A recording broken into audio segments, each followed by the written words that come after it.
Tem Caralho, dado muito certo esse isso negócio. é muito. Eu acho isso muito louco, porque. Bom, vê se eu tô errado. A Tabata e você pensam, pelo menos economicamente, bem Pensamos diferente. diferente, sim, com certeza. Isso é muito foda. Mas Eu isso é acho. que é importante. Não adianta só pensar igual, assim. Eu e a Não, Tabata pensar pensamos igual é uma merda. diferentes. Pensar. Eu e o Alessandro pensamos diferente, mas a gente compartilha alguns valores e tem coisas que a gente pensa muito parecido. Nessas coisas, a gente senta junto e constrói projetos super legais, assim. A gente, em 2019, por exemplo, foi por conta do Gabinete Compartilhado, tem pessoas incríveis nele, inclusive, que a gente conseguiu lançar a Agenda de Desenvolvimento Social, que eram 5 pilares, que só não foi tocado para frente porque a pandemia atropelou tudo. Né? Mas várias das ideias que a gente colocou lá na Agenda de Desenvolvimento Social estão sendo rediscutidas hoje, agora na retomada da pandemia. Então, assim, o Gabinete Compartilhado é uma das coisas que mais tem feito a gente dar certo, assim, Pô, no maneiro. Congresso. Maneiro pra caralho. Mas como é que foi essa campanha pra se tornar deputado foi diferente em que sentido? Porque é o seguinte, eu estava na Inglaterra. Sim. Que Essa é a aconteceu? diferença. Normalmente as pessoas decidem tipo um ano antes e começam a trabalhar, articular com apoiadores, um ano antes já. Então você tá falando que 17 tu tava na Inglaterra. Eu fui pra lá em setembro de 2017. E eu tinha acabado de entrar no Acredito e tinha acabado de ir para a Inglaterra. Entendi. Aí, como é que eu vou fazer uma campanha? E aí, o que aconteceu, assim? Eu fui selecionado também para a primeira turma do Renova BR, né, que é uma instituição, uma escola de política idealizada pelo Edu Mufarrege, que inclusive me ensinou demais o Renova. Eu fui selecionado e falei assim, pô, então agora nós vamos mesmo, que eu já estou no Acredito. Fui selecionado pelo Renova, agora vamos fazer essa campanha acontecer. Só que eu estava da Inglaterra, né? Então não tinha como eu andar na rua, conversar com as pessoas, etc. Eu comecei a fazer alguns vídeos no meu Facebook, Instagram, etc. Mas nada que deu muito certo. E logo quando eu voltei era dia 25 de junho de 2018. Isso 3 meses antes do dia das eleições. Aí eu chamei a Ingrid, que inclusive está aqui, que é minha chefe de gabinete, e ela que tocou a campanha, a gente montou do zero desde o dia 25 de junho toda a campanha. Assim, foi uma loucura. Eu fui pro hospital 3 vezes de cansaço durante a campanha. Caralho. 3 vezes. Pra tomar soro, porque eu tava estafado, eu desmaiava e tal. Então, assim, porque de fato campanha não é um negócio simples não de fazer. Ainda mais do jeito que a gente queria fazer, que era um jeito que a gente acha mais correto. Né? Que foi como? Primeiro que a gente não comprava voto, tem muita gente que compra voto ainda. Segundo que a gente tinha uma base de voluntários gigantesca, né? A gente tinha 2.300 voluntários na nossa campanha, né? E muita coisa em rede social. Então eu viajei demais, andei demais e foi super difícil, mas valeu super a pena. Fui o segundo mais votado do estado, né? É uma das grandes surpresas ali do Espírito Santo. E o que esses colaboradores ficavam fazendo? Eles iam nas casas das pessoas e... O que a gente fazia, assim?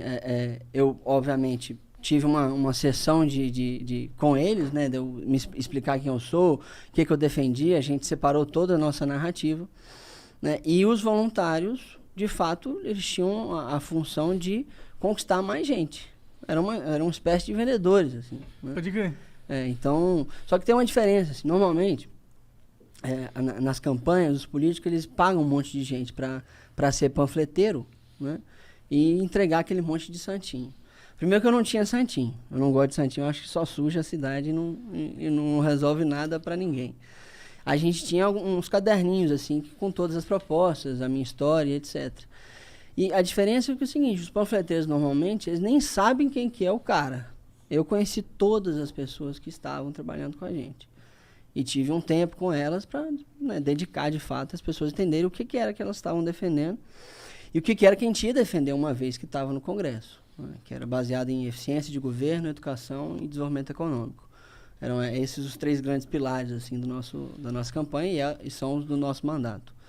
Então foi aí uma luta muito grande ao longo desses meses aí de campanha. Desculpa, você falou educação, desenvolvimento econômico e eficiência de governo. Eficiência de governo. Tá. Eu gosto, na verdade, faz sentido, né? Porque assim, o que eu acho, no fim das contas? O governo ele tem que ser eficiente. Ele tem que ser, inclusive, a instituição mais eficiente da sociedade. Mas ele meio que nunca vai ser, né? Exatamente, essa é a grande dificuldade, assim, o grande dilema que a gente vive. Mas ele precisa ser mais e cada vez mais eficiente. Ele precisa entregar a política pública. Pô. A gente cobra imposto pra caramba, 34% de toda a riqueza do Brasil vira imposto, né? E entrega muito menos do que deveria entregar. Pra vocês terem uma ideia, por exemplo, a Inglaterra também cobra 34% do PIB, né, de toda a riqueza que é produzida no país, de imposto. Só que lá, depois de cobrar os impostos e fazer o gasto público, eles conseguem corrigir a desigualdade de renda em 35%.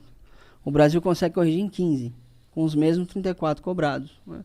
A gente gasta muito mal ainda, a gente faz muito mal o que precisa fazer. Então, por isso que tem que lutar por uma instituição eficiente, né? Mas esses 34% que eles têm lá de imposto, em volume de grana, quer dizer, assim, se a gente for correlacionar com o PIB, é a mesma quantidade de grana, assim, na prática? Não, mas você não precisa fazer isso, porque a proporção de redução também é menor. É tudo proporcional, né? Eu cobro 34 e reduzo 35 lá. Aqui eu cobro 34 e reduzo só 15, a desigualdade de renda. Entendi. Que é um dos indicadores que você pode utilizar, né? Fora que o Brasil ainda é um país, infelizmente, é muito pobre. A gente precisa resolver o problema do crescimento econômico do Brasil rapidamente, né? É porque, bom, aí tu também, de novo, me corrige se eu estiver enganado, que eu não sou deputado, não estudei essa porra, não fiz mestrado em Oxford. E é burro. E eu sou burro. Cara, uma das paradas que tu falou aí, que faz parte dos pilares, é a educação. E eu acho que a educação, de fato, é algo que devia ter sido visto no século passado. Com certeza. Porque é uma política que só vai dar frutos daqui a algumas décadas. Exato. E a gente também tem um problema aqui no desenvolvimento tecnológico, não tem? Perfeitamente. Como é que existe algum jeito da gente dar uma melhorada nisso, cara? Assim, mesmo que seja um paliativo pra gente construir uma base sólida, mas pelo menos ter alguma coisa ali funcionando? Não, jeito tem, com certeza. Assim. Não é uma tarefa fácil, porque como você disse, a gente deveria ter se preocupado com a educação das pessoas no século passado, né? Para ser um país rico. Porque só a educação, gente, que a longo prazo resolve o problema do crescimento econômico. Porque é a força das pessoas, a criatividade delas e a capacidade de executar delas que vai fazer o país crescer. Não é o governo enfiando dinheiro toda hora, não. Sim. Né? São as pessoas que fazem, né? O setor privado, as pessoas, os empreendedores que fazem isso acontecer. Só que você precisa de educação, né? E, inclusive, na questão tecnológica, você precisa de educação para fazer isso acontecer também, né? Você pega, até nos locais brasileiros que deram certo em termos tecnológicos, São Paulo, por exemplo, é um dos maiores exemplos aqui no Brasil de desenvolvimento tecnológico, de ciência, etc. Mas preparou a gente, né? Fez a preparação de pessoal muito grande, resolveu o problema do financiamento da ciência e conseguiu criar um ecossistema adequado, né? Assim, não é uma tarefa simples não, mas dá pra fazer. Mas e um paliativozinho, por exemplo, usar tecnologia internacional, abrindo mão de imposto, alguma coisa assim, tipo, deixando os caras se instalar aqui. Tu acha que isso é algo que vale a pena ou não?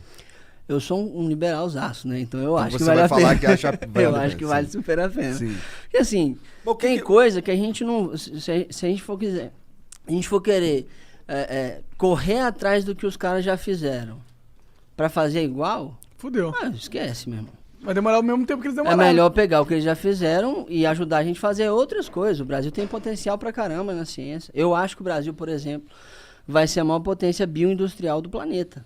Mas precisa se dedicar a isso, né? E bioindustrial. Caralho. O que significa isso? É você pegar a Amazônia, por exemplo, e dedicar à ciência e criar novos produtos, tecnologias e etc. através, né, da biodiversidade. Entendeu? Com certeza eu acho que o Brasil vai ser a maior potência bioindustrial do mundo. Com certeza eu acho foda também, isso, né? Que eu ia falar, viado. Ou é com certeza eu tenho mania tu de acha, falar, porra. com certeza, então.